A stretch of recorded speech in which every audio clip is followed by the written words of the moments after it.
Shalom semuanya. Tuhan Yesus luar biasa. Amin. Hari ini saya mau menyampaikan pesan Tuhan. Tercetus ketika saya melihat sesuatu dan saya alami, ya ini begini. Kenapa kita bisa begitu lama di padang gurun? Apa itu padang gurun? Dalam prosesnya Tuhan, ya. Saya merenung kenapa kita dalam prosesnya Tuhan rasanya lama sekali, ya. Apa tuh, dimatiin dulu?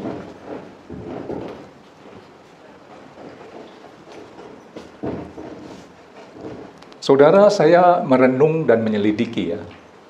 Saya ambil contoh adalah bangsa Israel. Kenapa bangsa Israel itu di mana Tuhan ya menunjukkan dia punya kekuasaan dengan 10 tula. Akhirnya bangsa Israel itu bisa keluar. Tujuan daripada Tuhan adalah untuk menempatkan bangsa Israel itu ke tanah Kanaan, yaitu tanah yang penuh dengan susu dan madu. Dan dia harus lewat padang gurun. Itu yang saya katakan proses. Sesungguhnya hanya 3 minggu itu jalan kaki santai, nyampe itu. Prosesnya kalau berjalan kaki 3 minggu sampai. Kenapa harus perlu 40 tahun? Nah, ini saya selidiki gitu ya. Jadi saya samakan kenapa bangsa Israel itu bisa begitu lama, yang harusnya 3 minggu sampai, akhirnya putar-putar sampai 40 tahun. Saya samakan dengan keadaan saya. Mungkin saudara juga berpikir, kalau urusan ini, kalau Tuhan mau selesaikan, itu dia seperti membalik telapak tangan. Tetapi kenapa akhirnya begitu lama? Nah, saya selidiki ya.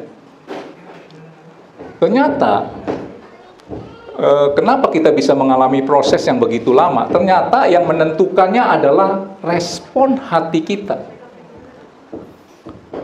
Yang harusnya selesai 1 hari, ini dalam kehidupan sehari-hari ya, ternyata bisa jadi berhari-hari. Kenapa bisa seperti itu? Adalah ketika kita masuk prosesnya Tuhan di padang gurun itu, respon kita itu menentukan berapa lama engkau ada di padang gurun, ya. Yang tadi saya katakan, yang harusnya selesai 1 hari jadi berhari-hari. Saya ambil contoh ini, saya sering sampaikan.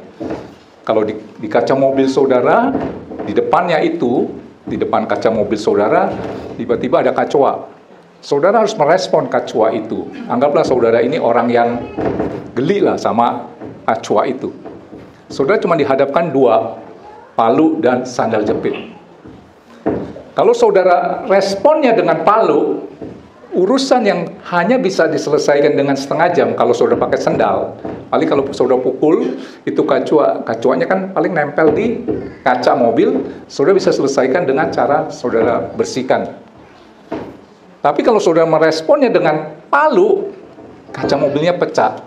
Saudara perlu berhari-hari untuk beresin itu kaca. Ini gambaran, saudara nangkap ini nggak? Ya.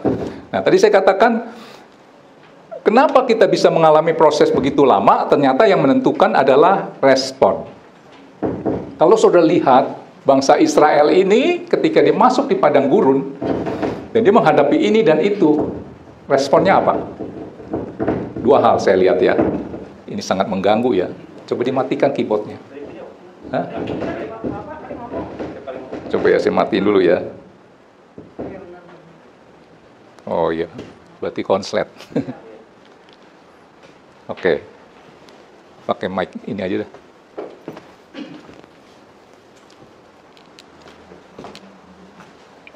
Tes. Wah, ternyata masalahnya di sini ya. Oke, tadi saya juga udah ragu-ragu karena ini sambungan. Sampai mana ya tadi ya?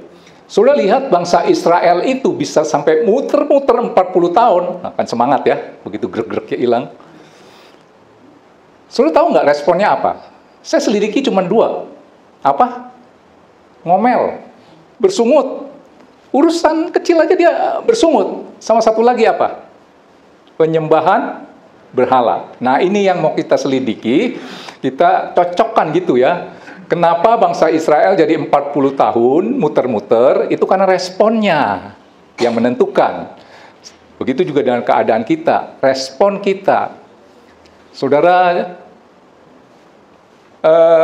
jadi bangsa Israel itu dosanya adalah merespon keadaan dengan bersungut-sungut.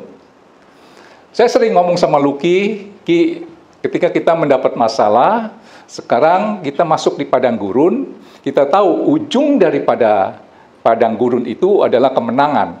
Nah, waktu kita masuk di padang gurun, ini namanya proses ya, entah siapa yang pernah terpuruk. Nah, saya katakan, padang gurun itu adalah sekolah kerendahan hati.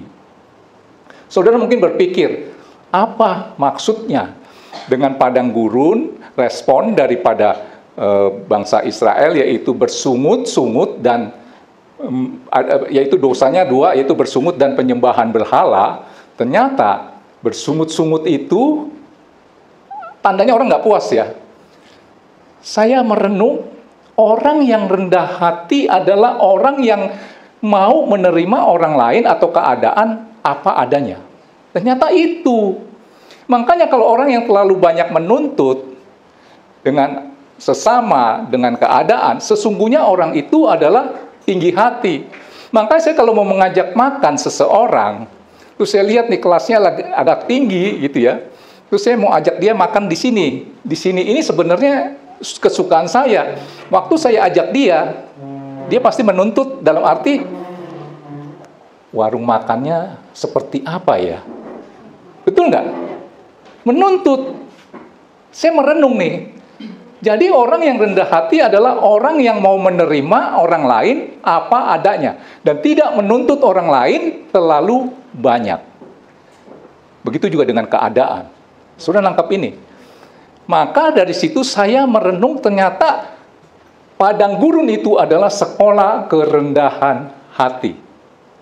Ini menurut pendapat saya. Tapi saya cocokkan dengan apa yang firman Tuhan katakan, keluarkan. Ulangan 8 ayat 2 sampai 3. Jadi orang yang rendah hati itu mau menerima orang lain apa adanya, keadaan apa adanya. Kalau orang yang tinggi hati kan dia pandang pertama sama orang itu adalah pakaiannya. Setuju nggak? Tapi kalau orang yang rendah hati, dia tidak memandang itu. Tuh di luar tuh ada orang tuh nyari kamu. Siapa? Nggak tahu tuh. Pakaiannya sih saya lihat sih kayak orang-orang biasa tuh. Bilang gua nggak ada. Betul nggak? Nah, orang yang rendah hati itu mau menerima orang lain apa adanya. Lu ke gereja sana dong. Males gua. Kenapa? Maaf nih, orangnya sederhana semua, miskin-miskin. Gua males itu, alergi. Jujur, dulu saya pernah tuh ngajak seseorang, orang itu ngomong begitu. Kita tahu ya di sini. Dulu ngomong begitu, berarti dia dalam hati dia ada apa? Tinggi hati. Dan orang rendah hati itu mau menerima orang lain apa adanya. Jadi kalau dia mau melayani orang tuh dia nggak lihat pakaiannya, statusnya, keadaan ekonominya. Itu ya. Kita cocokkan dengan firman. Coba kita baca ini. Ulangan 8 ayat 2. Ayo, ayat 2. Baca ya. Ingatlah kepada seluruh perjalanan yang kau lakukan. Nah, ini bicara padang gurun. Atas kehendak Tuhan Allahmu. Di sekolah kerendahan hati. Di padang gurun. Selama berapa tahun? 40 tahun. Fakta nyata jalan santai 3 minggu harus sampai. Dengan maksud apa? Merendahkan hatimu. Dan mencobai engkau. Untuk mengetahui apa yang ada di dalam hatimu. Katanya sih hati hamba Tuhan. Yakni apakah engkau berpegang kepada perintahnya atau tidak. Next. Jadi, perhatikan ini baik-baik. Setuju nggak kalau padang gurun itu sekolah kerendahan hati? Jadi kalau lama, kenapa? Saudara masih ada di atas. Air mengalir selalu dari atas ke bawah.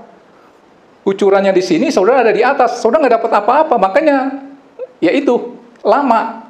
Jadi ia merendahkan hatimu, membiarkan engkau lapar dan memberi engkau makan mana yang tidak kau kenal dan yang juga tidak dikenal oleh nenek moyangmu, untuk membuat engkau mengerti bahwa manusia hidup bukan dari roti saja, tetapi manusia hidup dari segala yang diucapkan Tuhan.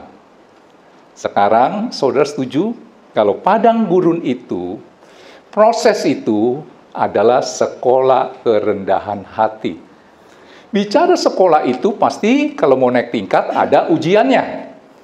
Bicara ujian itu pasti ada soal yang saudara harus jawab. Betul nggak?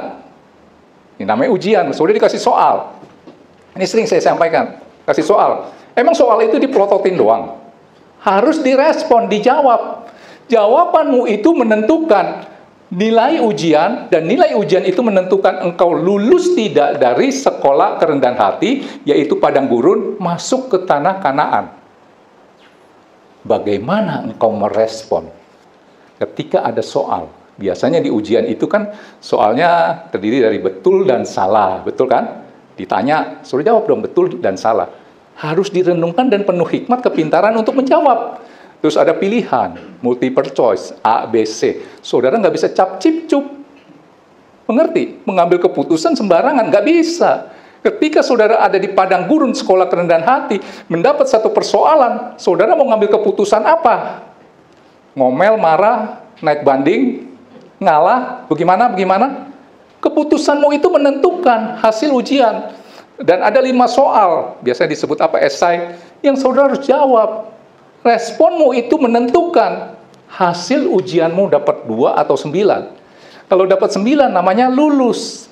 Saudara langsung masuk ke tanah Kanaan. Saudara nangkep ini?